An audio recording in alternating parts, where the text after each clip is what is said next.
ለማደራችሁ ጉድ ሞርኒንግ። ዛሬ በጣም ኢንትረስቲንግ ቀን ነው የሚኖረን። በጣም ኢንትረስቲንግ ሴሽኖች አሉ። እንደምታውቁት ስኬጁሉ እንደደረሳችሁ አምናለሁ። በፓነል ዲስካሽን እንጀምራለን ቀናችን።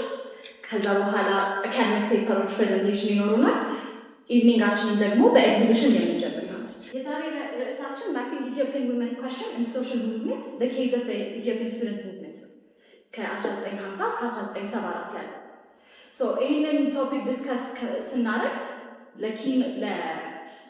ለኪኖት ስፒቻችን የጋበዝናቸው በጣም ፊኖሚናል የሆኑ ሁላችንም የምንወዳቸው መጽሐፋቸውን አንብበን የወደንላቸው አምባሳደር ታደለች አምባሳደር ታዲን ነው።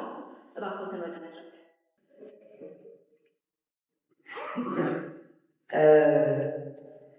በመጀመሪያ የኢትዮጵያ ሴቶችን እንቅስቃሴ ከየት ወዴት የሚል አንድ ጽሑፍ ነበር። መጽሐፉ አላችሁ ይመስለኛል። እና እኛ በሰባዎቹ ወይም በሰማንያዎቹ ስንጀምር ፓይነርስ የሆነ ነው የመሰለ። በተለይ በእንቅስቃሴ ላይ ለሶሻል ጀስቲስ ለማህበራዊ ፍትህ ይሁን ላሉበት ሁኔታ ምናልባት በተለያየ ዘመን የተለያየ አቀራረብ ሊኖረው ይችል።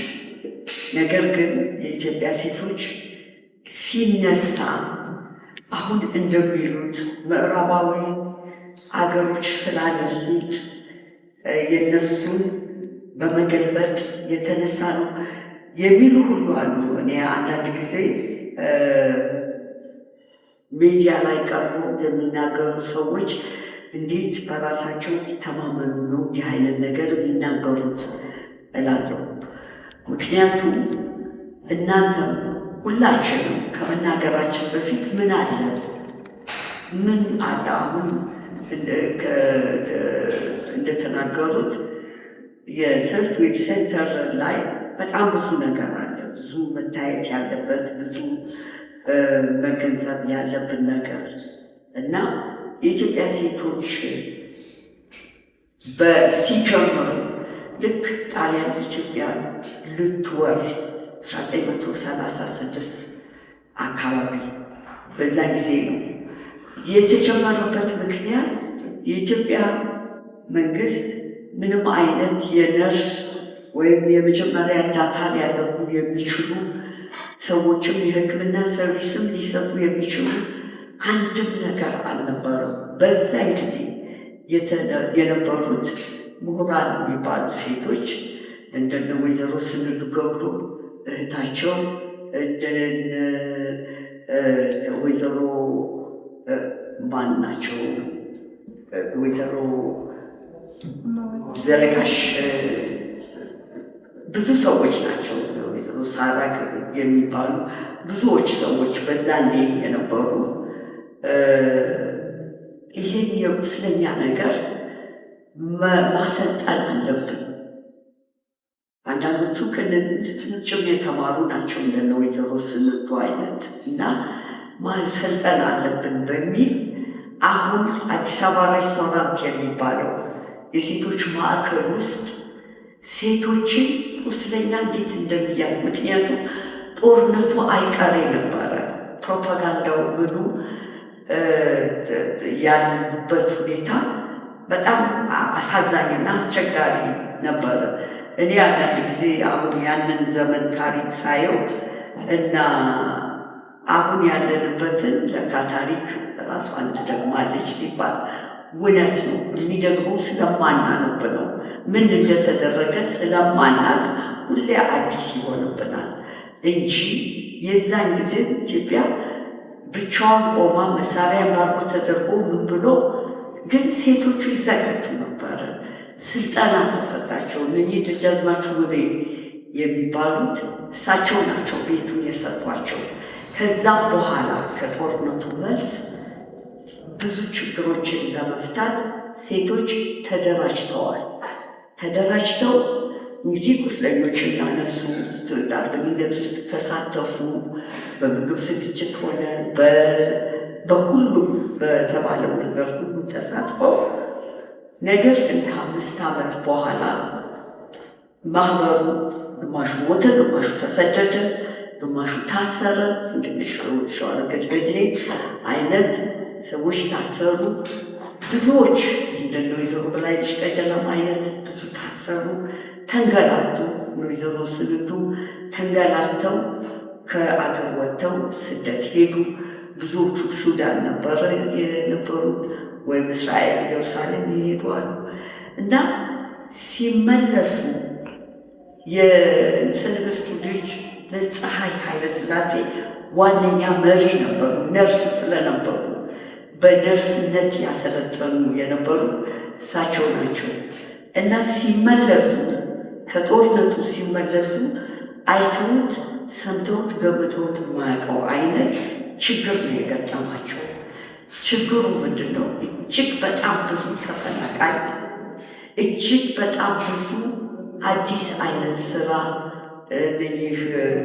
በሴትነት ማደር የሚለውን ነገር የመጣው የዛኔ ነው የሚባለው እና ይሄ ሁሉ ከሆነ በኋላ ምን እናድርግ ብለው እጃቸውን አጣጥፈው አልተቀመጡ። የኢትዮጵያ ሴቶች በጎ ስራ ማህበር ወይም በጎ አድራጎት ማህበር የሚል ፈጠሩ። ይህን የበጎ አድራጎት ማህበር ፈጥረው በትልቁ ሲንቀሳቀሱ በነበረበት ጊዜ በጣም ብዙ የሰሯቸው ጥሩ ጥሩ ነገሮች፣ በጎ ነገሮች አሉ። ነገር ግን እነኛ በጎ ስራዎች እስከ 1966 እንደውም ተባዝተው የበጎ ስራ ማህበሩ ብቻ ሳይሆን የወታደሩ ሴቶች ማህበር በውትድርና ኢትዮጵያ እንደምታውቁት ጦርነት ተላቋት አያውቅም። ጦርነቱ የሶማሌ ጦርነት የሚባል አለ። የተለያየ ጦርነቶች ተካሂደዋል እስከ 66 ከጣሊያን በኋላ እና በዛ ምክንያት ብዙ መፈናቀል፣ ብዙ ቤተሰብ መፍረስ እና በተለይ ወታደር ቤተሰብ የሆኑ ልጆች መማር አለመቻል፣ ይሄ ሁሉ ችግር ስለነበር ሴቶቹ ተደራጅተው አወቅን ያሉት ተደራጅተው የወታደር ልጆች መረዳት አለባቸው በትምህርት አባቶቻቸው ሞተዋል። ኦጋዴን ያለቁ ብዙ ሰዎች አሉ እና በዛ ምክንያት ትምህርት ቤት ውስጥ ልዩ እንትን ተሰጥቶ ይማሩ ነበር። እኔ ራሴ ስማር የመንግስት ልጆች ይባሉ ነበረ። እንደዛ አይነት ብዙ አሁን በጣም ትልልቅ ቦታ ያሉ ሰዎች አሉ እና ያ የወታደር ሴቶች ናቸው እንትን ያሉት።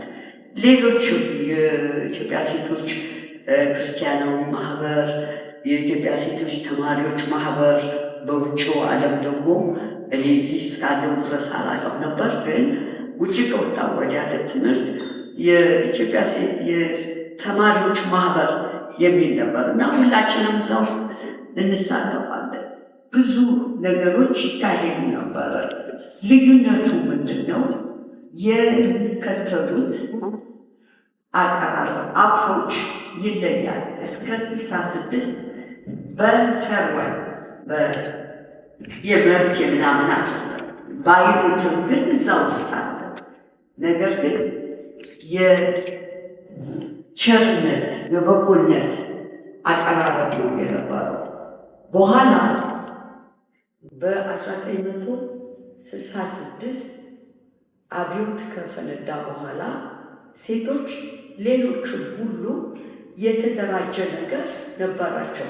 ምናልባት መጽሐፌን አንብባችሁ ከነበረ ሁሉም በኋላ ተለያይተው የቆሙት የፖለቲካ ኦሪየንቴሽን ይዘው የቆሙት ሁሉ ለየብቻ ቢሆኑ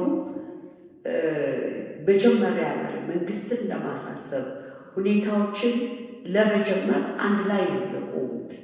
እንግዲህ ይህንን አንድ ላይ ላለመቆም እና እኔ ፐርሰናሊ የኢትዮጵያን ሴቶች ሁልጊዜም ወደፊት ወደኋላ እንቅስቃሴውን ወደፊት ወደኋላ የሚያደርገው ጉዳይ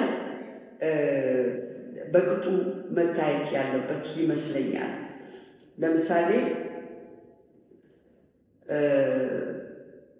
የበጎ አድራጎት ማህበር የሴቶቹን ንብረቱንም ህልውናውንም በማቆም የኢትዮጵያ ሴቶች ኢሴማ አብዮታዊ የኢትዮጵያ ሴቶች ማህበር የሚል ይቋቋማል በወታደራዊ መንግስት ጊዜ።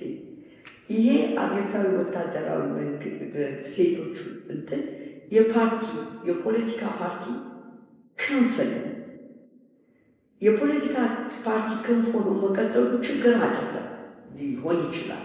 ነገር ግን የሌሎችን ህልውና ማጥፋት አልነበረበትም፣ ወይም ባይሆን ጥሩ ነበረ እና የኢትዮጵያ ሴቶችን እንቅስቃሴ እስካሁን እናንተ ባላችሁበት ዘመን አፌክት የሚያደርገው ሁልጊዜ የፖለቲካ ጥገኛ መሆን ነው። የፖለቲካ ጥገኛ መሆን እንደ ሃይማኖት ነው። ሴቶች በፈለጉበት የፖለቲካ ድርጅት ውስጥ ሊኖሩ ይችላል፣ መሆንም አለባቸው። ነገር ግን የዴሞክራሲው ስርዓት ሁልጊዜ ችግራችን ስለሆነ አንድ ብቻ እኔ ብቻ የሚለው አይፈቅድም።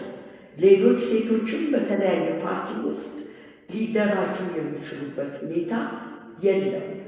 ነገር ግን ተደራጅተው ዴሞክራቲክ አስተሳሰብ ገብቶም ቢሆን ተግባር ላይ የምናደርገው ቢሆን ልክ እንደ ሃይማኖት እኔ ሃይማኖት የግል ነው፣ ሀገር የጋራ ነው እንደሚባለው የሴቶችም ጥያቄ የጋራ ነው በሁሉም በኩል። ነገር ግን የዚህኛው የዛኛው በሚባልበት ጊዜ መሰረታዊ የሆነው ነገር ይረሳል። እኔና ወይም አንድ ሌላ ፓርቲ ውስጥ ያለ ወይም የተለያየ አሁን ለምሳሌ እንደምናየው ብልጽግና፣ ኢዜማ፣ እናት ወይም መዓት አለ ፓርቲው እና እነሱ ሁሉ ውስጥ ያሉ ሴቶች ምንድን ነው ኮመን ዲኖሚኔተራቸው በምን የጋራ በጋራ የሚቆሙበት ነገር ምንድን ነው ሲባል በሴትነት በጾታ የሚደርስባቸው ችግርም ሆነ ጥሩ ነገር እሱን ይመለከታቸዋል እና አሁን እንደተነገረው እዚህ ሰርች ዊድ ውስጥ የሪሰርች ሴንተር ውስጥ አያርሰር ነበሩ በፊት በጣም ትልልቅ ጥናቶች ተጠንተዋል። እኔ ከ1991 ጀምሮ በሴቶች ጉዳይ ዘርፍ ስሰራ ምንድን ነው የጋራ እሴታችን በሚል ከኢትዮጵያ ጎጂ ድርጅቶች ማህበር የበላይ ጠባቂ ስለነበሩ ከእነሱ ጋር በጣም ጥሩ ጥናት ተጠንቶ ነበረ። 64 ብሔሮችን ነው ካቨር ያደረገው። እነ ዶክተር ያየህራጅ ናቸው ያጠኑት የጥናት መሪ እሳቸው እና ጎጂ ነገሮች ተብለው ከምግብ አመጋገብ፣ ከአስተዳደር፣ ከጾታዊ ጥቃት ከሁሉ አንጻር ወደ 125 ጉዳዮች የሚጎትቱ ነገሮች አሉ ብለው ነው ያስቀመጡት። እነኚህ ሁሉ ብሔሮች ውስጥ ያለ ነው። ስለዚህ አሁን በቋንቋ ደረጃ ያጋመደን የሚል ደስ የሚል ቃል አለ። ተጋምደናል። ምንም ሁሉ አንድ አይነት ነው፣ የትኛው ይሁን የትኛው። ስለዚህ ሴቶች ዩኒፋይንግ ፋክተር ሆነው ሊመጡ የሚችሉ የኢትዮጵያ እንትን ውስጥ ሴቶች ናቸው። በፊትም በጣሊያንም ጊዜ እንደዛ ነው የሆነው፣ በኋላ እንደዛ ነው መሆን ያለበት እና ይሄንን እንግዲህ ልብ ብለን ካስተዋልን በዚህ በዲሞክራሲ ዙሪያ ባለን ችግር ሀሳብን አለመቀበል፣ አለመደማመጥ ይታያል እና ይሄ አለመደማመጥ እኔ ምን ያህል ልዩነት ግንኙነት ፈጥረን እንትን እንዳለ ያየሁት የዛ የሴቶች በጎ አድራጎት ማህበር ዶኪመንት ማየት ጀመርኩኝ። አንድ ሰው እንዳጋጣሚ ያመጡትም የቀድሞ ሴቶች ማህበር እና እንቅስቃሴያቸውን እውቅና በመስጠት በሽልማት ደረጃ እንዲሸለሙ ስናደርጋቸው ከፈት ማለት ተጀመረ። በሁሉም በኩል መደማመጥ፣ መሰማማት ተጀመረ እና ይሄ የሆነው በ1995-96 ይመስለኛል። እና እሱን እንትን ለመቅረብና ይሄንን ሬኮግናይዝ እንዲያደርግ ሚኒስቴር መስሪያ ቤቱ ያስገደደን ሰውየው ባመጡ ዶኪመንት ላይ ምንድን ነው የሚለው? ጀግና ሰልፍ የጀግና ነው፣ ልማት የህዝብ ነው ይላል። የእነኛ የቀድሞቹ የሴቶች ማህበር መጽሔት ላይ የወጣው ካቨሩ ላይ የወጣው ነው እና እስከዛን ጊዜ ድረስ ፖሊሲ ስለወጣ ህገ መንግስት ስለወጣ ምን ስላለ ፓይኒር ጀማሪዎች የሆንን መስሎናል። ሁልጊዜም ይሄ ነው ችግሩ። በተለይ ይሄ ቅብብሎሽን በተመለከተ ትልቁ ቻሌንጅ ሁሉም በቆመበት ቆሞ የኔ ነው የኔ ነው፣ እኔ ነኝ ጀማሪ፣ እኔ ነኝ አዋቂ አይነት ነገር አለበት። እኔም ያለፉበት ነው። እዛ ላይ ሳየው ግን ምንድነው ልዩነቱ? ምንድነው እኛ የምንለው? ልማት ህዝብ ነው፣ ሰልፍ የጀግና ነው በእነሱ አባባል፣ ሰልፍ የጦር ጉዳይ ነው። ልማት ግን ህዝብ ነው። ህዝብ ደግሞ ሴቱንም ወንዱንም ትልቁንም ትንሹንም በቀኝ በግራ ያለውን ብሔር ሆነ ብሔረሰብ ሁሉንም የሚመለከት ነገር ነው። ስለዚህ እነኚህ ኮመንሊ ያሉ ነገሮችን ይዘን አንድ ላይ ለመስራት ቢቻል ምንድን ነው ክፋቱ በሚል ይሄንን ሁኔታ በምንነጋገርበት ጊዜ ከታላላቆቻችን ጋር እንዴት አድርጋችሁ ነው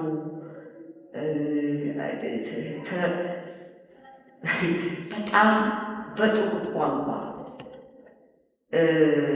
እኔን ኦፌንድ ሳያደርጉ አሁን ሌብነቱ በዝቷል ይችሉ ነበር። አሁን እንትኑ ወይም አሁን ኮራፕሽኑ ንቅዘኝነቱ በዝቷል ይችሉ ነበረ። እንደሱ አይደለም ያሉት። ትዝ ይለኛል እናንተ ልጆቻችን ናቸው። አሁን እኛ የሰራነውን ሰርተን አብዮቱ ሲመጣ ምን እንዳጠፋን እንኳን አላወቅንም። ለምን እንደተከለከለ ማህበሩ እንደተዘጋም አላወቅንም። ብቻ እጃቸውን ጣታቸውን እንጀራ የሚቆርጠው የሚል ልዩ ኮንሰፕት አለ። እነሱ ሲነጋገሩ ኮንሰፕት አይደለም እንዲህ ሆነ። አሁን ግን ልጆቻችን መታችሁ ከ20 ዓመት 17 ዓመት የወታደራዊ ውስጥ አለ። ምናልባት ከዛ በኋላ ከዛ ሁሉ ዓመት በኋላ መታችሁ የሰራችሁት ነገር በጎ ነው ነው ምትሉ።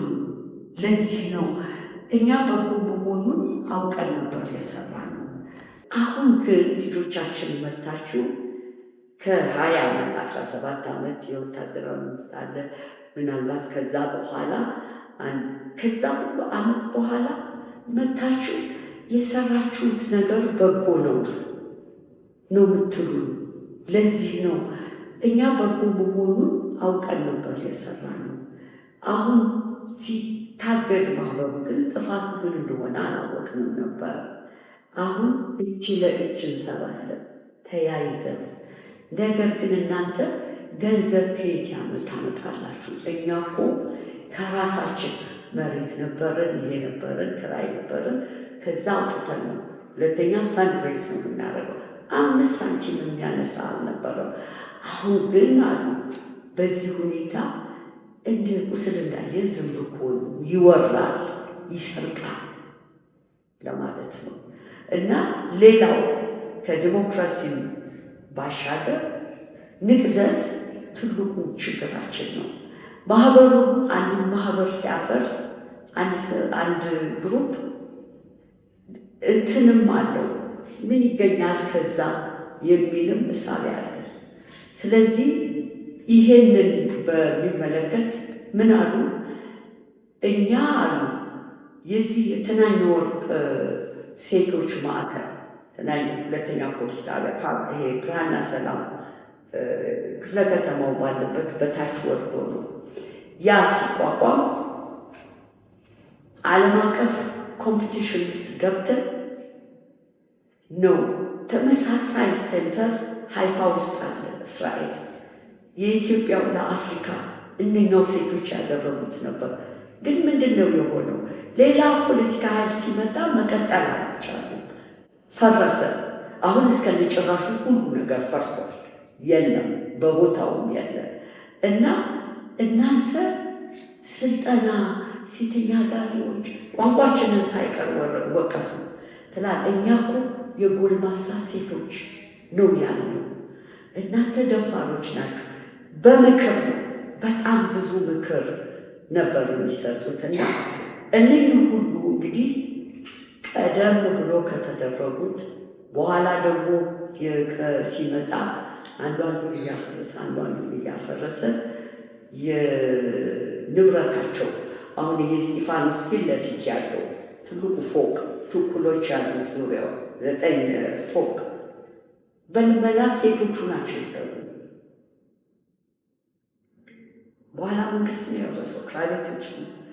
እና በዚህ በእነሱ ምክር ጋር ተመካክረን የኢትዮጵያ ሴቶች ግራስሩት ኢኒሺየቲቭ ዲቨሎፕመንት ፈንድ የሚል ሲቋቋም ንብረታቸውን ስናጠና ነው የነኝ ሁሉ ንብረቶች ያኔ ክፍለ ሀገር ነው የሚባለው በየክፍለ ሀገሩ በየማዕከሉ የነበራቸውን ያየነው በጥናት መልክ ዶክመንትድ ሆኖ ሴቶች ለሚያደርጉት የልማት እንቅስቃሴ በፖሊሲው አባባል በራሳቸው ችግር ዙሪያ በነፃ መደራጀት የሚችሉ መሆናቸውን አጥብቆ በመናገር ለትንሽ ለትልቅ የሚሆን ለፕሮጀክቶቻቸው ፋንዲንግ በሱ እንዲሆን ነበር የተደረገው። እና በዩኒቨርሲቲውም አካባቢ የገርልስ ስኮላርሺፕ ፈንድ የሚል የተጀመረው አጀማመሩ በአንዲት ሴት ልጅ ምክንያት ነው። እና እሷ ተበላሽቶ በዛ ምክንያት ስለነገረቻት ጓደኛዋ አቁማ ትምህርቷን ሄደች። በጣም ሩቅ ጭልጋ ከሚባል ቦታ ነበር የመጣችው። እያንዳንዱ የሴቶች እንቅስቃሴ ሲጀመር በምክንያት በመገልበጥ አይደለም። ይህን ለማወቅ መነጋገር፣ ማንበብ በተለይ ያስፈልጋል። አሁን የዚህ የኢትዮጵያ ሴቶች ርዕይ ከየት ወዴት የሚለው ላይ የ3 ትውልድ ታሪክ ነው ያለበት። 3ቱ ትውልድ አንደኛ መጀመሪያ የጀመሩት ከጣሊያን ጦርነት በኋላ የነበሩት እስከ 66 የነበሩት ሴቶች ያደረጉትን ከ66 እስከ 83 ደግሞ በወታደራዊ መንግስት የተደረገውን ከዛ ደግሞ በኋላ ያለውን የሚዘግበው እና ምንድነው ሴቶች ምንም አይነት ችግር ምንም አይነት ሊያለያይ የሚችል መስመር ቢኖራቸው በየደረጃው ግን ያረፉበት ጊዜ የለም፣ ያረፉበት ሁኔታ የለም። ስለዚህ እንደ አዲስ ነገር አንየው፣ ሁልጊዜ ያለ ነው እና ይሄን ልላችሁ ነው። በሴቶች እንቅስቃሴ አሁን በተማሪው ማህበር ውስጥ የነበረውን እንቅስቃሴ መጽሐፉ ላይ ታያላችሁ። የነበረው ሁልጊዜም ያለውን ምንድን ነው ቻሌንጁ ለምንድን ነው ታዲያ እንደ ትልቅ እንቅስቃሴ ያልሆነው? በሴቶች ላይ የደረሰ ነገርን ለምንድን ነው መናገር ያልተቻለው? ለምንድን ነው ዝምታ የበዛው? ይሄንን አሁንም ሁልጊዜ መጽሐፉን ላይ እንደጠቀስኩት የፓርቲ ፖለቲካ ስላልገባ፣ ፓርቲ በጣም አስፈላጊ ነገር ነው የትም ሀገር የትም ቦታ። የፓርቲ ፖለቲክስ ውስጥ የሚኖሩ ሴቶች ይኖራሉ። እንዲሁም በጣም ብዙ አባሎች አሉ ቢባል ስንት ሚሊዮን አባል ሊኖር ይችላል? ከ110 ሚሊዮን የሚበዛው ምንም ውስጥ የሌለን ግን ማህበራዊ ችግሩ፣ ኢኮኖሚው፣ ፖለቲካው፣ ሶሻል ችግሩ ሁሉንም የሚያይ ነገር ነው። ስለዚህ የዚህ የፓርቲ ፖለቲክስ ሲባል በተለይ በሴቶች እንቅስቃሴ ላይ የበፊቱ የበጎ አድራጎቱን አይሴማ ሲያፈርስ፣ በኋላ ደግሞ የኢህአዴግ ሲመጣ ለተወሰነ ጊዜ በሁሉም በችግሩ ዙሪያ መደራጀት ይቻላል ሲባል መጨረሻ ላይ ከፓርቲ ጋር የተያያዘ የሴቶች ማህበር መኖሩ በእጅጉ እንቅስቃሴውን እታለመበት ደረጃ ድረስ ሊደርስ አልቻለም። ምክንያቱም የፓርቲዬ የሚያዘኝን መቀበል አለብን። ስለዚህ አሁን ለምሳሌ ብዙ ዝምታ የበዛው ይሄ ሌላ ችግር አለው ስለሚባልም ብዙ ጊዜ እንትን የሚባለው ግን ኢንዲፐንደንት ሴቶች በጣም ብዙ ማህበራዊ ክፍል ውስጥ ያሉ ናቸው። የጉሊቷ ሴት ችግር የዩኒቨርሲቲ ያለችውን ሴት አይነት ችግር አይደለም። የተለያየ ችግር ነው። ይህን ሁሉ ባለ ቅርጫት ውስጥ ልንከት አንችልም። ስለዚህ የኢትዮጵያ ሴቶች ፖሊሲ የሚለው ሴቶች ሁሉ መድረኩ ሊመቻችላቸው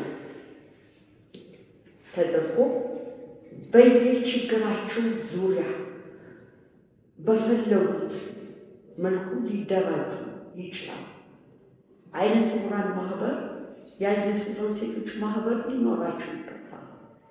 የጋዜጠኞች ማህበር፣ የሴቶች ጋዜጠኞች ክፍል ሊኖራቸው ይገባል። ለመከፋፈል አይደለም፣ ግን ስፔሲፊክ የሆኑ ችግሮችን ለማየት የሚችሉበት እነኚህ ሁሉ ግን አንድ ላይ በትልቅ ትሬድ ዩኒየን መልክ ቢመጡ ኃይለኛ ሙቭመንት የሚሆን ነገር ነው ማለት ነው። ስለ ዲሞክራሲም ሆነ ስለምን በምናወራበት ጊዜ ይሄንን መደራጀት፣ መንግስት የተመቻቸው ሁኔታ መፍጠር አትሞስት ሊሰራ የሚገባል። ከዛ በኋላ ግን ሴቶች በራሳቸው ችግሮች ዙሪያ ተደራጅተው እንደገና አንድ ዩኒየን ትሬድ ዩኒየን አይነት ማለት ነው። የተለያየ ክፍል በአንድ ላይ ለአንድ ዓላማ ጥቃትን ላለመቀበል የሚሰሩት አይነት ቢሆን ጥሩ ነው። ስለዚህ እኛም ራሳችን ዴሞክራሲውም ሆነ የፓርቲ አደረጃጀት ምናልባትም ስላልገባን ወይም በጣም እንደ ሃይማኖት ስለምንወስደው ጥያቄን ስለማናደርግ ብዙ ጊዜ በተለያየ ዘመን ወደፊት ይሄዳል፣ ወደኋላ ይሄዳል፣ ወደፊት ይሄዳል፣ ወደኋላ ይሄዳል። ስለዚህ ይሄ ባከን ፎርዝ የሚመጣው ከምንድን ነው በሚል ወጣቶች ልታጠኑት የምትችሉት ነገር ነው። በዚህ ምክንያት ይመስለኛል የሙቭመንት ጠንካራ የሴቶች ሙቭመንት በሀገራችን ውስጥ ማንም ሳይጀምር ቀደም ብሎ የተጀመረ እስካሁን ድረስ ሙቭመንት የለም። ምክንያቱም አንድ ላይ ሊያቆመን የሚችል አሰራር ስላልተከተለ እስከ ተወሰነ ድረስ እስከ 1900 እስከ 2000 ዓመተ ምህረት ድረስ ምናልባት አንዳንድ ሙከራዎች ይሄንን አይነት ሙቭመንት ለመፍጠር ተደርጓል። ከዛ በኋላ ግን አሁን ጥሩ በየፓርቲው የሚሳተፉ ሴቶች እናያለን። ከፓርቲያቸው ውጭ ግን ሌሎች ሴቶች ምን አላቸው የሚለውን አሁን የበጎ አድራጎት አሰራር የሚከተሉ አሉ። ምናልባት ከእንግዲህ ሊሆን የሚችል ጥሩ ነገር ይመጣ ይሆናል። ስለዚህ ይሄንን በመናገር ልጨርስ የምፈልገው ልዘጋው የምፈልገው ዲሞክራሲ ለሴቶች ከምንም በላይ ከማንም በላይ የሚመለከታቸው የሚገባቸው ነገር ይመስለኛል። ይሄንን ምንም ቴዎሪ ያስፈልጋቸው ሴቶች አንድ ምሳሌ ልስጣችሁ። በስንተኛው ምርጫ በሶስተኛው ይሆናል ይመስለኛል። ሶስተኛው ምርጫ ላይ ይሄ ምርጫ ሲደረግ ከ97 በፊት የነበረው ምርጫ እና የፓርቲው ካንዲዴት በየወረዳው ትውውቅ ይደረጋል።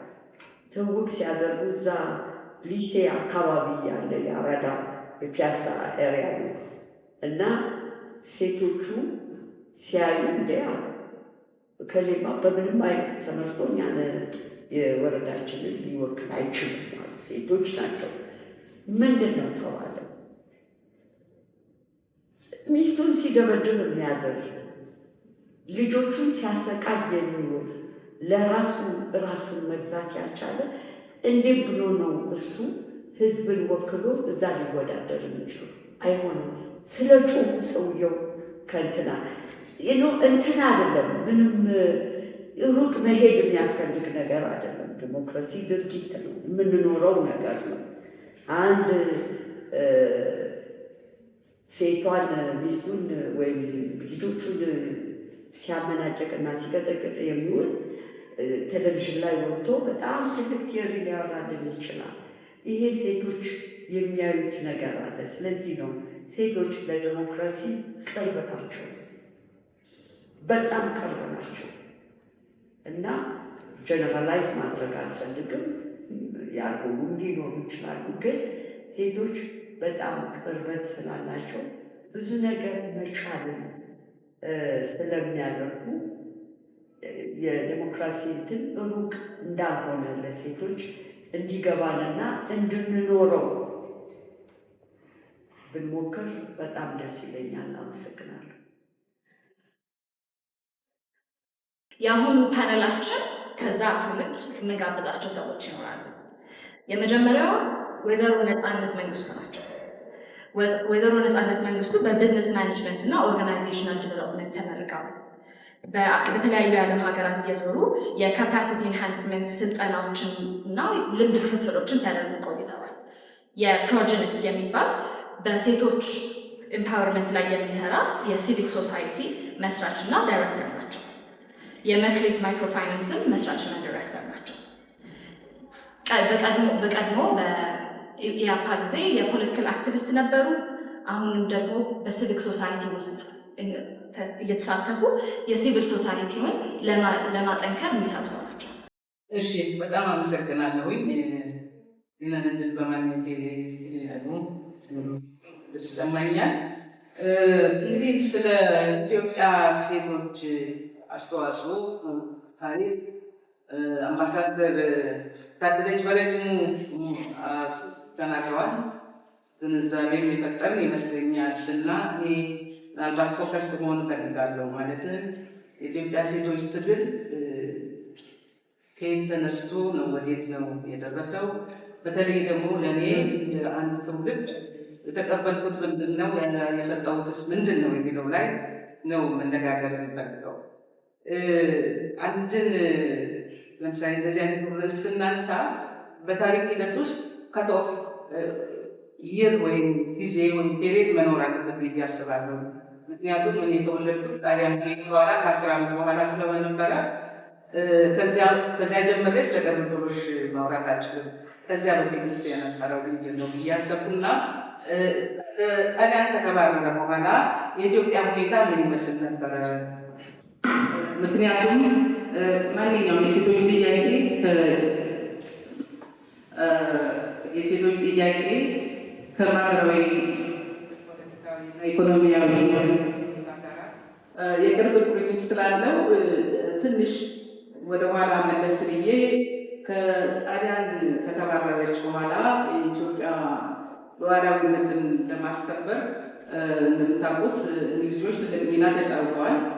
ያ ከሆነ ቢሆንም የኢኮኖሚውን እርዳታ ኢትዮጵያ ታገኝ የነበረችው ከአሜሪካ ነበረ። የኢኮኖሚ እርዳታ ጋር አብሮ የሚመጡ ባህላዊና ማህበራዊ አኗኗሮች ይኖራሉ። ማለትም ለምሳሌ የአነጋገር ዘይቤ፣ የአለባበስ፣ ሙዚቃችን፣ አመጋገባችን ሁሉ ከነሱ የመቅዳት የስልጣኔ ምልክት አድርገን ነበረ የወሰድነው። ይህ ወንዶችም ሴቶችንም ማለት ነው። ለምሳሌ ፒስኮሮች የሚባሉት ፖይንት ፎር የሚባል ተቋም፣ ቃኞ ስቴሽን ደግሞ አስመራ ላይ ነበሩት። እነዚህ በሙሉ እነዚህም የምዕራብ ባህሎችን ይዘውልን ስለመጡ በአብዛኛዎቻቸው የእኛ ቀደምት የነበሩ ሴቶችም ወንዶችም ያንን የማድረግ ነው እንጂ ስለ ፍትሃዊነት ወይም በሀገሪቱ ውስጥ ሰሩ የነበረው ከፊል ፊውዳል ከፊል ካፒታሊስት ብለን የምንለው በተለይ መሬት ስሪትን በሚመለከት በዚያን ወቅት አንስተው ድምፃቸውን ጎላ አድርገው የሚያሰሙበት ጊዜ አልነበረም። እንግዲህ ይህንን በምናገርበት ጊዜ ምናልባት በታሪክ የምታውቋቸው እነ በላይ ዘለቀ ከጦርነቱ በኋላ ነው ንጉሠ ነገሥቱን ተቃውሞ የተሰቀሉት። በቀለ አናሲሞስ፣ ቢትወደድ ነጋሽ፣ ደጃዝማች ታከለ፣ በኋላም ደግሞ የነዋይ ልጆች ሁለት ወንድማማቾች መንግስቱ ነዋይ፣ እነዚህ ሁሉ ያደረጉትን ተቃውሞና መንግስትን ለመነቅነቅ ያደረጉትንም ሙከራ ወደ ጎን መኖር አይደለም። ግን በአጠቃላይ ስለ ማህበራዊና ኢኮኖሚያዊ ፍትህ፣ ስለ ፖለቲካ ፍትህ ጎልቶ የሚሰማበት ጊዜ አልነበረም። ቢያንስ እኔ ያነበብኳቸው ታሪኮች በነዚህ ዙሪያ ሳይሆን ምናልባት በልብ ወለድ መልክ እናውቀው ፍቅር እስከ መቃብርን እናውቃለን። በዙሪያ ጥምጥሙ አረሙኝ መጽሐፍ የቢትወደድ እንዳልካቸው እነዚህ በቀጥታ ሳይሆን በተዘዋዋሪ መልክ ወይም በፍቺ የምንደርስባቸው መጽሐፍት ነበሩ። ያን ከዛ በስተቀር እንደዚህ ወጣ ብሎ ስታተስኮ ወይም የመንግስትን ተቋም ለማነቃነቅ እስከ ማነቃነቅ ድረስ የሚያደርስ ሙከራዎችን አላየሁም። በኋላ ግን ዩኒቨርሲቲ ከገባ በኋላ ስለ ባሌና ጎጃም ገበሬዎች ንቅናቄ ሰምቻለሁኝ። ዓመተ ምሕረቶቹን በትክክል አላስታውስም። እንግዲህ ይሄ ምንድነው ማየት ያለብን? ሴቶች በዚህ ውስጥ ምን ነበረ ናቸው ስንል ከህብረተሰቡ የተለየ አይደለም።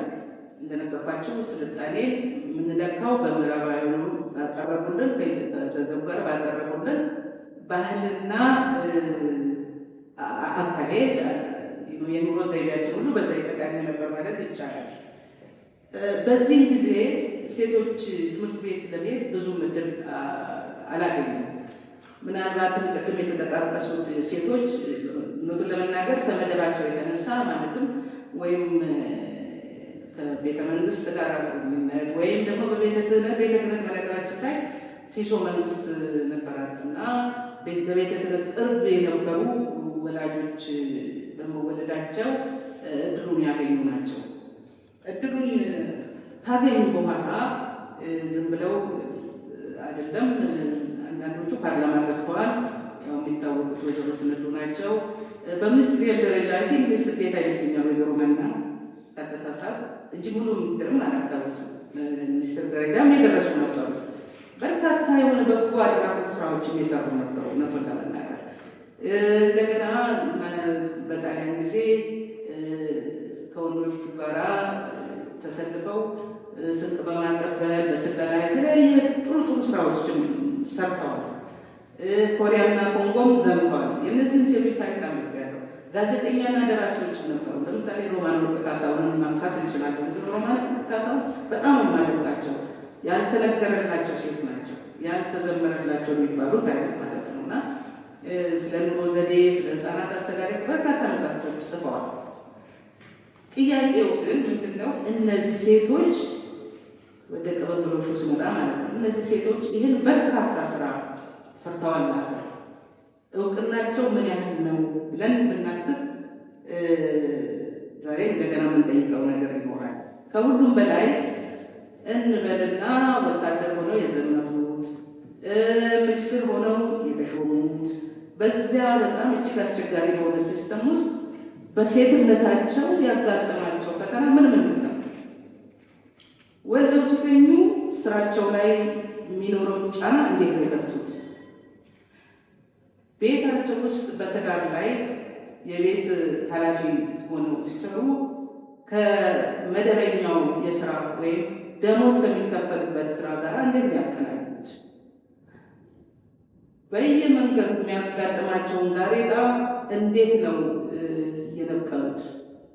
እሾሁ ፔን የእሾሁ ፔን ወይም ህመም እንዴት ነው የተወጡት የሚለው ነገር አልተጻፈ።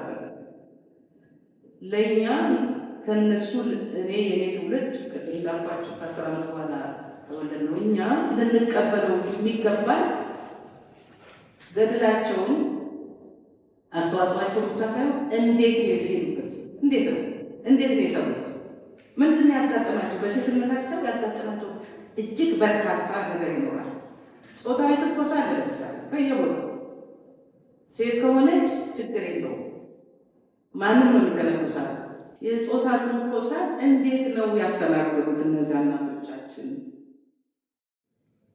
የጉልበት ብዝበዛውንስ እንዴት ነው የተቋቋሙት? ለምሳሌ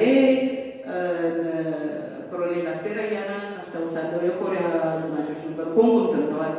እነዚህ ሰዎች በሚሊተሪ ውስጥ በሚያገለግሉበት ጊዜ ነርሶች ነበሩ። በእርግጥ ግን በሴትነታቸው ምን ነበረ ያጋጠማቸው ቻሌንጅ? ምንድን ነው የጻፉት? አልጻፉትም። ስለ ገድል ግን ብዙ ተጽፏል። እኔ አንብቤያለሁ። ሌሎኝም ብዙ አነብ ስለነበረ ማለት ነው። ግን በጾታ ስለ ጾታ ስናነሳ፣ ስለ ሴቶች ጥያቄ ስናነሳ ስራ ማግኘታቸውን በዚህ መሰማረታቸውን ጥሩ ስራ መስራታቸውን ብቻ አይደለም፣ ሃይማኖት ከሚጥልባቸው ሁለቱም ሃይማኖቶች ከሚጥልባቸው ጭቆና አንጻር፣ የበታችነት አንጻር ባል የቤተሰብ ራስ ነው ተብሎ በሚታመንበት ጊዜ አሁንም ይታመናል። ግን ያኔ ደግሞ በጣም ይታመናል። ጌቶች ናቸው። ሴትዮዋም ጌቶች ነው የምትለው ባሏ ጊዜ በየመስሪያ ቤቱ እንዲሆን ሴት በመሆኑ እኩል ነው ወይ የሚከፈላት? እኩል ባይከፈላትስ ድምፅ ነበራት ወይ? እኩል እየሰራ እኩል ሊከፈል የሚገባል ብላ ድምጿን ታሰማ ነበር ወይ? ምን እንዴት ነበር የተወሱት? ይህንን ሁሉ መከራና ፈተና የሚለው ነገር አልተጻፈም። ምናልባት ሰርቲፊኬት ውስጥ ተጽፎ ተሰልፎ የተቀመጠ ነገር ካለ እሰየው። እኔ እንግዲህ ስለ ራሴ ነው የማወራውና ስላላነበብኩት ነገር ማንሳት አይችልም። ወደ እኔ ትውልድ ስመጣ እንግዲህ ወላጆቻችን አነሰን በዛም ቤተክርስቲያን ትምህርት ትሰጥ ስለነበረ ሞስኮችም ቤተ ሙስሊም ማለት ሞስኮች መስጊዶችን እንዲሁ ሴትን ለሴት ባይሆንም ወንዶች ትምህርት ያሰራጩ ስለነበር በዚያም ደግሞ ላይተን ስለሚሆኑ ወላጆቻቸው ምናልባት የሙስሊም ሴቶችን ትምህርት ቤት ሄደው ሊሆን ይችላል፣ አላውቅም። ግን የእኛ ወላጆች ቤተክርስቲያን ትምህርት ትሰጥ ስለነበረ ለመማር እድል አግኝተናል። እኛ ልጆቻቸውን ትምህርት ቤት ለመሄድን የትምህርት ጣዕም ገባቸው ነበር ብዬ አምናለሁ። ሌላው ደግሞ እንግዲህ አገራችን ከምዕራባውያን ጋራ የነበረ ዲፕሎማሲ ግንኙነት ያው ስልጣኔ እንዲሁ ወደ ውጭ ሰዎች ተልከው ስለሚማሩ እንደገና ያ በኢንፍሉዌንስ ትምህርት ቤቶች እንዲስፋፉ ተደርጓል። እናቴ ስትነግረኝ ታላቅ ወንድሟ ለቀምት የሚባል አገር ሄዶ አለች። እንግዲህ ለቀምት ማለት እዚያው ቅርብ ነው፣ ነገር ግን አንድ አገር ነው የሚታሰበው። ሄዶ ሴቶች ሲማሩ አየና መጥቶ በምንም ታምር እህቴ ትምህርት ቤት መግባት አለባት ብሎ ከእናቴ ጋር ተጣልቶ ትምህርት ቤት ያስገባኝ ብላኛለች። ምን ማለት ነው? የሌሎችን በማየት ኢንፍሉዌንሶች በሰፊው ነበርና ትምህርትም ለሴቶች ትምህርትም ልዩ ትኩረት ተሰጥቶ ነበርና የመጀመሪያው ብዬ የማስበው በደንብ የተደራጀ በቁስም በትምህርት አቅርቦትም የእቴጌ መነን ትምህርት ቤት ነው። የእቴጌ መነን ትምህርት ቤት እቴጌም ታዴም እዛ ተማርነው በእውነት ምንም አይወጣለትም። እንዲያውም ሁሌ ይገርመኛል። ቴሌቪዥን ኢትዮጵያ የመጣ ጊዜ በ57 ዓመተ ምህረት ነው አስታውሳለሁ። መጀመሪያ ከማስታወቂያ ሚኒስቴር ቀጥሎ እኛ ነን ያየን። ለእኛ ነው የመጣው ማለት ኦዲቶሪየም አለን እዛ ውስጥ ገብቶ ቴሌቪዥን በስም ነበር የምናውቀው። ከዚያ ያን ያህል ነበረ እንክብካቤ የሚደረግልን። በእርግጥ ከኔ በፊትም የነበሩት የንጉሳዊ ቤት ሳራ ይባላል የንጉሳዊ ቤተሰብና ከንጉሳዊ ቤተሰብ ጋር ቀጥታ ያላቸው የፊውዳል ልጆች ፊውዳል ስል መሳሪያ ያለ በነገራችን ላይ በዚያ ስርዓት በተለይ ለልጅ አስተዳደግ ያለውን አክብሮት በጣም ከፍ አድርጌ ነው ማየው። ፊውዳል ለስድብ ስለምናስበው ፊውዳሎች የራሳቸው ዋጋ ቫሊዩስ ነበራቸው። በተለይ ልጅ አስተዳደግ ላይ አደጋለሁ እንደዛሬ ነጋዴ አለ በደንብ ልጆችን በስርዓት ስለሚያሳድጉ አዳሪ ትምህርት ቤትም የሚያስገቡት ልጆቹ ሰከን ብለው እንዲማሩ በማሰብና ምንድነው እንደ ሞዴል የሚታሰብ ትምህርት ቤት ነበር እና እዚያ ነበረ መማሩና በዚያን ጊዜ የሚገርመው ነገር አሁንም ቅድም እንዳነሳሁላቸው አምባሳደር ታደለችም ታግዘኝ ይሆናል እኛ ስለ መደብ ትግል ስለ የምርት ኃይሎች የሚባሉ ስለ ጉልተርስ የምናውቀው ነገር አልነበረም። በተለይ እኔ ያላቸው ነበር። ምክንያቱም የመጣሁበት አካባቢ መሬት እየተለመነ የሚሰጥበት ነው እንጂ አራሽና አሳራሽ የሚባል ነገር ስላልነበረ ለእኔ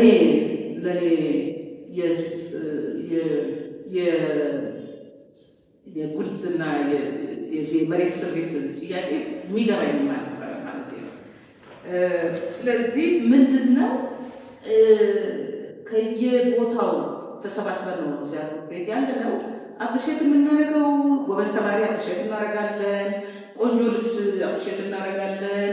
ዳንሱ ደግሞ በጣም በተለይ እኔ አዳሪ ስለነበርኩኝ በቃ የዳንስ አይነት በፊልም ይሁን በተለያየ መንገድ የታየ ዳንስ፣ ዘመናዊ ዳንስ እና ዘመናዊ ጸጉር አበጣጠር፣ ዘመናዊ አለባበስ የመሳሰሉት ነገር ነው እንጂ ብዙም ስለ ሀገራችን ጉዳዮች ተነስተው ውይይት የተደረገበትን ጊዜ አላስታውስም። የሚገርመኝ ሂስትሪ ማለት ታሪክ በምንባልበት ጊዜ እንኳን የምንሰማው ነገር ያው የኢትዮጵያ ታሪክም እኔ በትክክል የተማርኩት ዩኒቨርሲቲ ነው።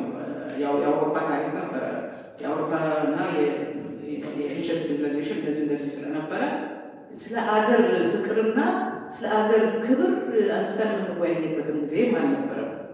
የ1966 አብዮት ጋር ወሰዳችሁና 1966 አብዮት አይ ቲንክ ለኢትዮጵያ ሕዝብ አጠቃላይ በተለይ ደግሞ የትክል መንፈስ ለነበራቸው ሁሉ ቅርጽ የሚሰጥ ነው ያገዘው። ምክንያቱም አብዮቱ ሲፈነዳ የነበራችሁ ስንቶቻቸው እንደሆናቸው ሶስት አራት ሰው በላይ አይታየኝም። ሲፈነዳ የነበረው ፈነዳ እንዴ የሚሉ ነበሩ አይደል? በኋላ ፈነዳ እንዴ ሳይሆን ለምንድነው አብዮት ይፈነዳ ብለው ማስቡ ያን ያህል ወደ ላይ ቀሩ ሴቶች እንደነበሩ ለሴቶችም ማናገጫ የወጣው ይፈነዳ እንዴ እና ሲፈነዳ አጀንዳችን ሌላ አልነበረም። አገር ወዳድ ሆነ አገር ጠልሰው አልነበረም። በርቀቱ የዛሬ ነው አሁን የሰማሁት አገር የሚጠላሰው አገር ወዳዱ ሆነ ስለ አገር ብዙ የማይናገረው አንድ አጀንዳ ነው። ምንድነው? አብዮት ፈንድቷል፣ የጃንሆይ ዙፋን ተነቃንቷል፣ ወታደሩ ተረማመሳል ሊይዝ። ስለዚህ ሁሉም ሰው አጀንዳው ስለዚህ ነው መነጋገር ነው። ከዚያ በኋላ ምንድነው እንግዲህ ሼፕ ማስያዝ ደግሞ ተጀመረ ማለት ነው። ሼፕ ማስያዝ ማለት የጥናት ቡድኖች ሲዛም ሲቋቋሙ እነዚህ የጥናት ቡድኖች ትልቅ አስተዋጽኦ አድርገዋል። በተለይ ለሴቶች ትግል ማለት ነው። ምክንያቱም ሴቶች እዚያ ውስጥ ይሳተፋሉ። ወደ ኋላ መቅረት ደግሞ ትንሽ ለውጥ ስለሆነ ማንበብ ያስፈልጋል። ኮንሰፕቶችን ካልተረዳን ያው ጅል ስለምንሆን ኮንሰፕቶቹ ምንድን ናቸው? የማርክሲዝም ሌኒኒዝም ቅድም እንዳልኳቸው እንግዲህ ወደ ኋላ ስመልሳቸው እነዚህ ማልኮም ኤክስ ፍራንስ ፋኖን ያልኳቸው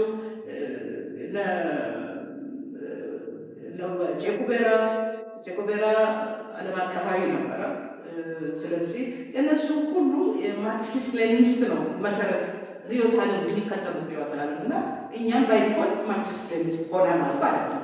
አብዮቱ ከፈለጋ በኋላ እና ያንን ርዕዮተ ዓለም ኢንተርናላይዝ ለማድረግ ውስጣችን እንዲገባ ለማድረግ ሁላችንም ያንን እናጠና ነበር ማለት ነው እና ስናጠና ምንድን የሴት ጥያቄ አሉ፣ ትልቅ አጀንዳ ነው። ሌሎች ጥያቄ አሉ፣ የመደብ ትግል። እነዚህ ሶስቱ ዙሪያ ነው በብዛት የሚያጠነጥነው እና ለሴቶችም ትክክለኛ ቦታቸውን እንዲያገኙ ያገዘ ጊዜ እያስባለሁ እና ምን ሆነ ማለት ነው። ከዚያ በኋላ ሴቶችም የየራሳቸው አደረጃጀት መፍጠር ጀመሩ። በፓርቲ ውስጥም ገብተው መታገል፣ ከዚያ ደግሞ ያን ወታደራዊ መንግስትን ለመጣል በሚደረግ የሞት ትግል ሽረት ውስጥ ቀጥታ ተሳታፊ ማለት ነው ሴቶች እና እነዚህ ሴቶች ሜሶንም ሀባም ውስጥ ስለነበሩት ነው በተለይ ማውራት የምችለው። ከደርግ ጋር የነበሩት ያው የደርግ ናቸው፣ ብዙ አይደነቁም። ግን የከፈሉት መስዋዕትነት ቀላል ቤታቸው፣ ልጆቻቸው፣ ስራቸው። አንዳንዶቹ ከውጭ ሀገር ትምህርት ተምረው ጨርሰው መጥተው እዚህ ሀገር ለማንኛውም ሰው ለመኖር የመጡ እንደገና ልጆቻቸውን አድራግተው ነው የእውነት መስዋዕትነት የከፈሉ እና በጣም ማዝ ነው። የኢህአፓ ልጆች በጣም በርካታ ናቸው። በሜሶን በኩል አጥራፍ አለም አስታውሳለሁ። ህፃናት ልጆቿን ጥላ ነው የተሰየመችው። ሌሎችም እውነቱን ለመናገር ስም አልባ ሆኑ። አገራችንን ከፍ አድርገን ስማችን ይጥፋ፣ አኖኒመስ የማይታወቅ ስም እየተሰጣቸው ማለት ነው። እኔን ብጠይቁ እኔ ወደ 4 ስም ቀያይሬያለሁ ማለት ነው።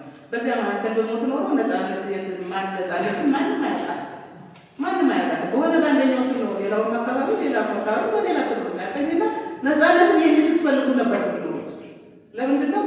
በነፃነት ማንም ስለማያውቀኝ ማለት ነው። እና ይሄ ቀላል መስዋዕትነት አይደለም። እነዚያ ሴት ጓዶቻችን ሲሰየሙ፣ ሲሞቱ፣ እየዘመሩ ወደ ሞት ሲሄዱ እችን ሀገር ከፍ አድርገን እኛ ማንነታችን ይጥፋል ያሉት እና ክብር ይገባቸዋል።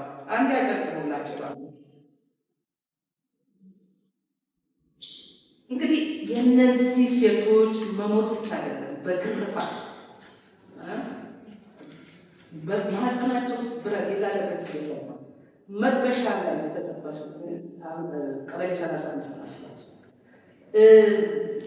ጡታቸው በተለይ የሪፕሮዳክቲቭ ፓርቶች ሴንሲቲቭ ስለሆኑ ሆን ተብለው እዚያ ላይ የተደረጉ ግን ሚስጥር ላለማውጣት ስንቶቹ ናቸው ገመድ ላይ ወፌላላ ላይ የሞቱ ቤቱ ይጠራቸው። በእርግጥ አንዳንዶችን ለማግኘት ተሞክሯል በአሁኑ ጊዜ እና እነዚህ ከዚህ ተርፈው ከእስራት ተርፈው የወጡት ደግሞ የስነ ልቦና ጫና በሽተኛም ይሆናል። እስር ቤት እያለ ብዙ ልጆች በሽተኛ ሆነው ነበርና ይሄ ክቡር የሆነ ማንነታቸውን ነፍሳቸውን የሰጡት ታጋዮች አልተተረከላቸው፣ አልተጻፈላቸው።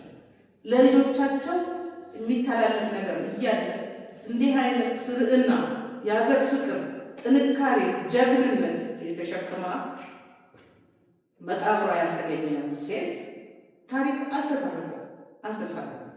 ይሄ ትልቅ በተለይ ውስጥ ያላቸው ወጣቶች ለእናንተ ትልቅ የሞራል መሰረት የሚሰጥ ወኔ የሚቀሰቅስ ለትግል የሚያነሳሳቸው ነበር ያስባሉ። ያ ባለመሆኑ ባለዕዳ ነው። በነገራችን ላይ በጣም ባለዕዳ ነው ያስባሉ። ባለዕዳ ነው። ዝምታ ለምንድን ነው የተፈጠረው?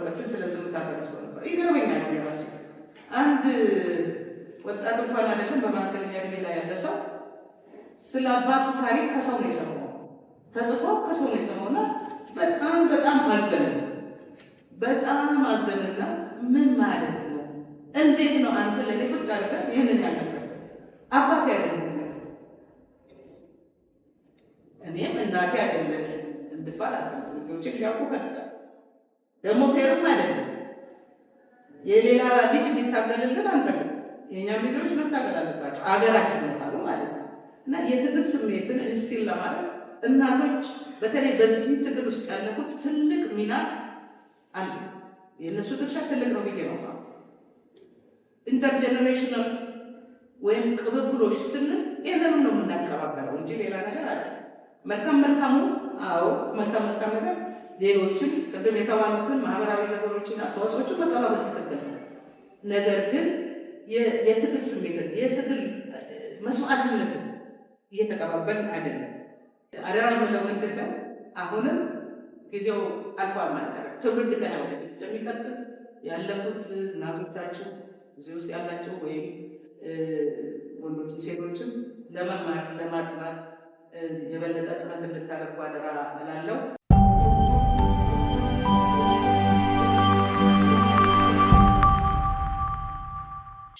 አምባሳደር ገነት ዛሬ ቀረጻ ወይም የታሪካዊ ቃለ ምልልስ ፈቃደኛ ስለሆኑ በጣም አመሰግናለሁ። እኔ ስሜ ነፃነት ገብረ ሚካኤል ይባላለሁ። በአዲስ አበባ ዩኒቨርሲቲ ኢትዮጵያ ጥናትና ምርምር ተቋም ውስጥ ነው የምሰራው።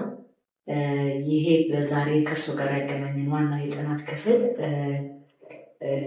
የሴቶች ተሳትፎ በተማሪ ንቅናቄ ውስጥ ምን ይመስል ነበር የሚለውን ዶኪመንት ለማድረግ ወይም አቋሙ ለመያዝ በወቅቱ ተሳታፊ የነበሩትን አሁን ደግሞ በተለያየ የህይወት ዘርፍ ላይ ያሉትን ሰዎች ወደኋላ እየሄዱ በዛ ንቅናቄ ውስጥ እንዴት እንደገቡ፣ በተማሪነት ወቅት ምን አይነት ህይወት እንደነበራቸው፣ ከዛም ከመጀመሪያው ከቤተሰባቸው ህይወት ጀምረን እንደዚህ የህይወት ታሪክ በሚመስል ግን ከጥናቄው ጋር ያላቸውን ግንኙነት የሚያቅብ የታሪክ የመመዝገብ ስራ ላይ ነው ያለ ነው እና ይሄ ፓርቲኩላር ፕሮጀክት በለንደን ስኩል ኦፍ ስዋስ በሚባለው የዩኒቨርሲቲ ግራንት አግኝቼ የዛሬ 2 ዓመት የተጀመረ ፕሮግራም ነው።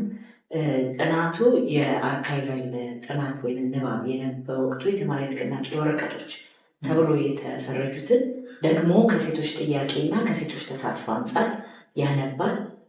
አንደኛው ወገን ደግሞ እንደዚህ ከህይወት ጋር ተያይዞ በህይወት ታሪክ በኩል ከንቅናቄው ጋር የነበራቸውን ግንኙነት የሴቶችን የህይወት ታሪክ ከንቅናቄው ጋር እንዲሁም የሴቶች ጥያቄ በንቅናቄ ውስጥ በእነሱ እይታ እንደሚመስል ዶኪመንት ያደርጋል።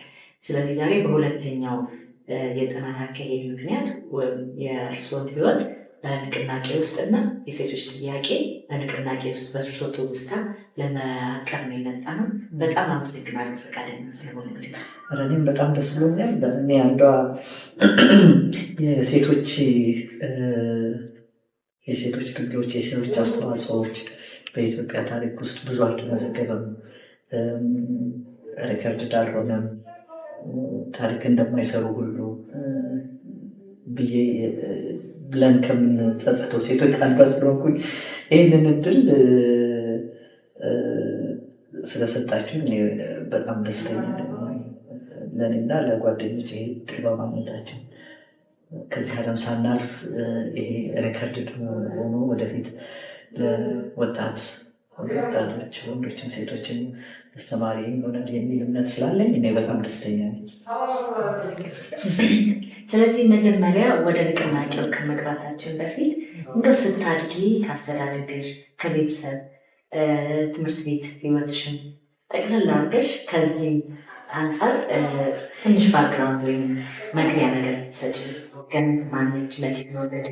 እድሜዋ ስንት ነው? ምን አይነት የስራ ቦታዎች ውስጥ አለፈች የሚለውን ከዛ ወደ ቤተሰብ ገነት እንግዲህ አሁን ዛሬ ስንት ነው? ሚያዝያ 27 ሰኞ ወይ ማክሰኞ ይመስለኛል 73 ዓመት እንጀምራለሁ። 73 አዛውንት የዕድሜ ባለጸጋ እና በዚህ በ73 ዓመት ዕድሜ ውስጥ እንግዲህ እንደ ማንኛውም ኢትዮጵያዊ እንደ ወንዱም እንደ ሴቱ ብዙ ውጣ ውረዶችን ያየ። ለምሳሌ ሆኔ ኤሌመንተሪ ስኩል እቴጌ ብለን የተማርኩት። እርግጥ በእኔ ጊዜ ትንሽ መሻሻል አለ እንጂ ይሄ ድሮ እቴጌ ብለን ትምህርት ቤት ሲከፈት ሴት ልጅ ሳይንስ አይገባትም፣ አይምሮዋ ትንሽ ነው፣ ጭንቅላቷ ትንሽ ነው ከሚል ሳይንስ ትምህርቶች አይሰጡም ነበር። እርግጥ በኛ ጊዜ መሻሻል አለ። ብዙ ጊዜ ያ ሳይንስ ቢጨመርም ግን ወደ እጅ ስራ ያስተምሩ ነበር። ዳንቴል ስራ፣ ኢኮኖሚክስ ምናምን የመሳሰል ይሰራ ነበር እና ድባቡማ ያው በቃ ሴት ተምራ እንደውም ሴት ዘውድ ነው ምን ያለባት፣ እንደውም ሴት ከተማረች ሙያ ስለማይኖራት ጥሩ ሚስትም አትሆንም የሚል አካባቢ ዘመን ነበር። ሌላው ተፈሪ መኮንን ለምሳሌ ከቴጌ ወጥቼ ተፈሪ መኮንን ስገባ እንግዲህ ተፈሪ መኮንን ትምህርት ቤት በነገሮች ላይ ወደ ተማሪዎች እንቅስቃሴ የሚያስገባል ብዙ ነገር ሼፕ ያደረገኝ ነው። እኔ በአስተዳደግ ከእናቴና ከአባቴ በተለይ በተጨማሪ ሼፕ ያደርገናል። ለምሳሌ ተፈሪ መኮንን ማስታውሰው ትምህርት ቤቱ የጀዙዊት ሰዎች ናቸው ራን የሚያደርጉት፣ የካናዲያን ጀዙዊቶች ሃይማኖተኞች ማለት ነው። ጀዙዊት ሃይማኖት ተከታዮች እና ካናዲያን ናቸው። ከጥንት ጀምሮ ያሉ ናቸው። በኋላ በሀገሪቱ የኮምፕሬሄንሲቭ ሃይ ስኩል ሲስፋፋ ተፈሪ መኮንንም አንዱ የወንዶች ትምህርት ቤት ብቻ መሆኑ ቀርቶ አካዳሚክ ትምህርት ቤት ብቻ መሆኑ ቀርቶ የኮምፕሬሄንሲቭ ሃይ ስኩል እንዲሆን ተደረገ እና ያ ሲደረግ የሙያ ትምህርት ቤት ትምህርቶች ተጀመሩ። ከአካዳሚክ ቀጥሎ ለምሳሌ ኢንዱስትሪያል፣ ኢኮኖሚክስ፣ ኮሜርሻል እና እኛ ሴቶች የሚፈቀድልን ኢንዱስትሪውም ላይ አይፈቀድልንም። ያው እንግዲህ የሴቶች አይምሮ አይችልም፣ ሴቶች ለአካዳሚክ አይደሉም ተብሎ ወደ ኮሜርሻል እና ሆም ኢኮኖሚክስ ነበር ምርጫችን። ሁለቱ ብቻ ነው ሴቶች የሚያስገቡትና ምን ኮሜርሻል ስኩል ገባሁ። ግን ኮሜርሻል ስኩልም ሆነ አካውንቲንግ መማሪያ አይፈቀድልን ነበር እና 10ኛ ክፍል ከጨረስን በኋላ ለሁለት ተከፈል ኮሜርሻል። እኛ ሴቶቹ ለብቻ ነን አካዳሚክ ሴክሬታሪያ፣ ወንዶቹ አካውንታንት እንዲሆኑ ተደረገ እና ይሄ ያ እንትን አለ። ሴቶች ለተወሰነ ስራ ውጭ እንኳን ከሰሩ ጸሐፊ ወይም ሆም ኢኮኖሚክስ ማጥናት ያለባቸው የሆም ኢኮኖሚክስ አስተማሪ እንዲሆኑ ጸሐፊ እንዲሆኑ እንጂ ኃላፊነት ቦታ እንዲመጡ ሳይንስ እንዲያውቁ። አሁን ለምሳሌ ሳይንስ ተፈሪ መኮንን እርግጥ ኬሚስትሪ እና ባዮሎጂ ፊዚክስ አያስተምሩ፣ ግን የምንማረው ባዮሎጂዋን እስከ 10ኛ ክፍል ድረስ ሞስት ፕሮባብሊ ስለ ሪፕሮዳክቲቭ ሄልዝ እንዳቅል ሊሆን ይችላል።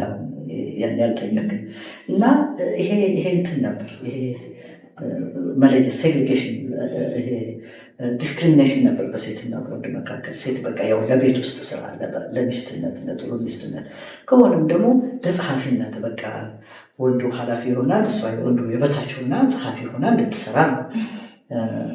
ይህንን እኛ አንዱ የተቃወምበት እንደው ወደ ተማሪዎች ንቅናቄም ስንገባ ያኔም ተማሪዎች ንቅናቄ የተጀማመረበት ነገር ነበር እንደ ሌት ፊፍቲስ መሆኑ ነው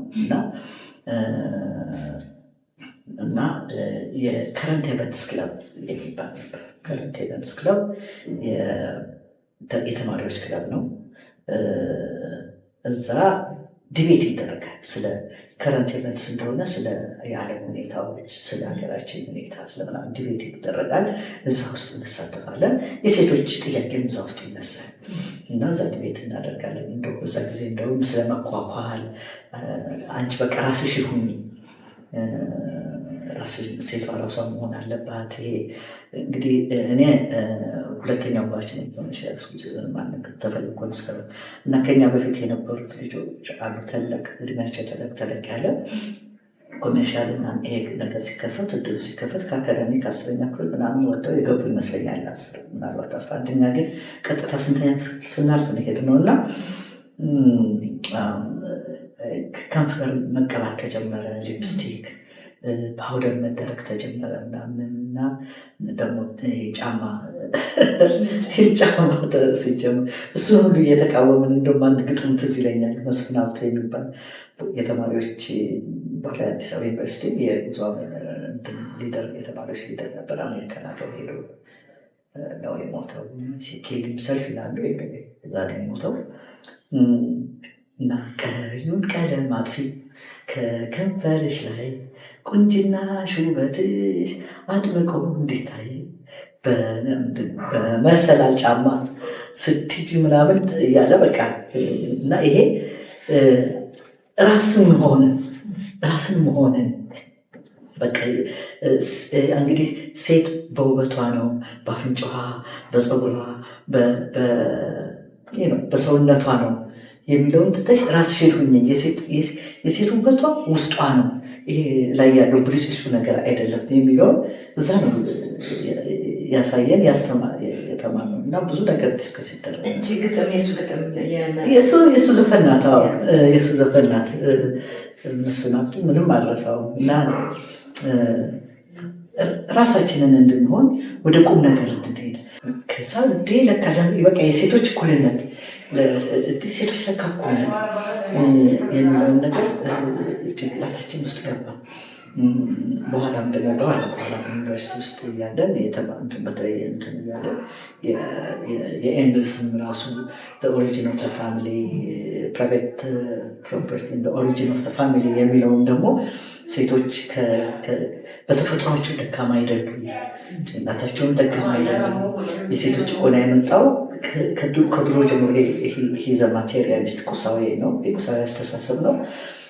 ሴቶች ከጥንት ጀምሮ የተጨቆኑ አይደሉም፣ ሲፈጠሩ ለመጨቆን አይደለም የሚለውን ነገር ያንን እንትን የሚያደርግልን ዲስኳሊፋይ የሚያደርግልን ነገር ደግሞ መጣ እና በዚህ ወደ ንቅናቄው ገባል። ምናልባት እሱ ላይ ትንሽ ቆይና እንደው ከተፈሪ መኮንን ወደ ዩኒቨርሲቲ አውድ እንግዲህ በፒቲሽንም ቢሆን በራሳችሁ ትግል አማካኝነት ነው ኦልሞስት ወደ ዩኒቨርሲቲ የተቀላቀላችሁት እና ከዛ በፊት ስለ ዩኒቨርሲቲ ምን አይነት አመለካከት ነበራችሁ? ምን አዲስ ነገር ሆነ? ዩኒቨርሲቲ ስትገቡ የሴቶች ቁጥሩ በዛ አውዱን እንደው ትንሽ ሴቶች በጣም ትንሽ ነበር። በጣም ትንሽ ሴቶች ናቸው። የሚገርምሽ ነገር ወንዶች ዶርም ውስጥ ይኖራሉ፣ ሞግዚት ግን አልነበራቸውም ወንዶቹ። እኛ የሴቶች ሞግዚት ሁሉ ነበረ። ሰዓት እላፊ ነበረብን። እኔ ስገባ 4 ሰዓት ነው። በፊት እንደውም ከ1 ሰዓት በፊት ተማሪዎች እስከ 1 ሰዓት ነበር። ስገባ ግን 1 ሰዓት ሞግዚት ነበር። 4 ሰዓት መኝታ ቤታችን መገኘት አለብን። ማታ ቴሜቴ የምንላቸው ሞግዚት አሉ። መግባታችንን አልጋችን እንደ መቆጣጠር አይነት ነገር ያደርጋሉ። ያው ወንዶቹ ሙሉ ለሙሉ እንደማይቀበሉሽ ታውቂያለሽ፣ ይታይሻል። ባይተዋርነት አለ። አስተማሪዎቹ በጣም ትምክህተኞች አስተማሪዎች ነበሩ። በቃ ዩኒቨርሲቲ ስለገባሽ ነፃ ነሽ፣ የሴቶች እኩልነት የተቀበለ ኢንስቲትዩት ሊቀበልም እኛም ኤክስፔክት አናደርግም። ምክንያቱም በኋላ በፊት ያናድደን ነበር። ማቹር ሊሆን እያነበብን ስንሄድ ግን ካልቸሩ ኦቨርኦል የሶሳይቲ ካልቸር ካልተቀየረ ዩኒቨርሲቲ ብቻውን የስኖታን አይላንድ ድሮ ለዲሞክራሲ የሚታገሉ የህብረተሰብ ክፍሎች የወጡበት ቢሆንም ኤሊቶቹ ወንዶች ናቸው። ስለዚህ ወደ ተማሪ ንቅናቄ ስንመለስ እንደዚሁ ያለ በወቅቱ ሰማንደውም የባሰ ግን አርቲኩሌት አድርጋችሁት በእናንተ እንደ አንድ የለውጥ ድምፅ ማህበረሰብን ሊቀይር እንደተነሳ ብዙ ነገሮችን በማብራራት በመተንተን እንደተገለጠ ትውልድ ልክ እንዳልሽው አጀንዳ ሆኖ ግን በማህበረሰብ ስላለው ሁኔታን ነው ያያችሁት ወይንስ በውስጣችሁ የነበረው? በህብረተሰብ ያለውን የምናያለን በውስጣችን። እኔ ጠፋኝ፣ ወረቀቱ ጠፋኝ እንጂ የሀፓ ውስጥ አሁን ያ ልጅ አይነት የሀፓ ጓዳይ የሚደረገውን ነገር የሀፓ ትምክህት፣ የሴቶች ትምክህት፣ የባሎቻችን የወንዶች ትምክህት እንዳለ የሚተነትን ጽሁፍ ጽፈለት ስትናል አይዊሻ ነበር ስትናል። ሁለተኛ አሲምባ ላይ የነበረውን ሁኔታ አንበበች። ፈርስት ከዛ ጊዜ ኦንሊ ሴንትራል ኮሚቴ አባል ኢህአፓ 2011 ኢትዮጵያ መጣ ነበር እና ለምክህን መጥቻ ይቻት ነበር እና እዛ አሲምባ ውስጥ ሁሉ ይሄ ችግር እንዳለ ነግራኛለች እና አለ እና አሁን ለምሳሌ አሁን ወደኋላ ስትመለከቺ በዛ አባልነትሽ በዛ ትውልድ አባልነትሽ ሌገስ ውስጥ በጣም ይህን እንደው ሰርቶኛል እዚህ ውስጥ ወይም እንደ ሴት የዛም አባል የተማሪዎች ንቅናቄ አባል ውስጥ በማለፍ በኋላ በማለፍ ይሄ ደግሞ ይቆጨኛል። ይሄ ሆኑ ደግሞ ያሳዝነኛል። የምትያቸው ሁለት ኢለማቶች ለምሳሌ እኔ የሴቶች ጥያቄ የህዝብ ጥያቄ መሆኑ ዛሬ መሄድ ያለበትን ርቀት ከችኮላ አንፃር አልሄደም ነው እንጂ እኔ ረጅም ርቀት ሄደል። እኔ ይሄ በጣም ደስ ይለኝ። በጣም በትምህርት ስታዩ በምንም ስታዩ አሁን ለምሳሌ በዩኒቨርሲቲ ፕሬዚደንቶች ሁሉ መሆን ጀመሩ እና ከዛ ሙቭመንት ጋር እዛ ተማሪዎች ሙቭመንት ትባለ ተማሪዎች ንቅናቄ ውስጥ ባልገባ እኔ ብቻ ሳይሆን ብዙዎቻችን ባልገባ በኋላ ለምሳሌ ሚኒስቴር ሆኜ ፈርስት ኢሹ ያነሳሁት የሴቶች መጀመሪያ እንደው ምክትል ሚኒስቴር ሆኜ የሴቶች ኢንሹራንስ ይቻላል የሴቶች ሚኒስትሪ ከመቋቋሙ እናታደለች ዲፓርትመንት ከመቋቋሙ በፊት በትምህርት ሚኒስቴር ውስጥ የሴቶች ዲፓርትመንት እና የዛ ውጤት ነው። ታደለች ራሷ የዛ ውጤት ናት። በኋላ የሴቶች ሚኒስትር ንገረት እንዳለች እና ይሄ ሁሉ አለ እና ይሄ እኔ በጣም ደስ ይለኛል። ሙሉ ለሙሉ ተፈቷል። ቴክስ ሎንግ ታይም ይሄ ቅብብሎሽ እኮ እኛ ጀመርነው እናንተ ቀጥሉት።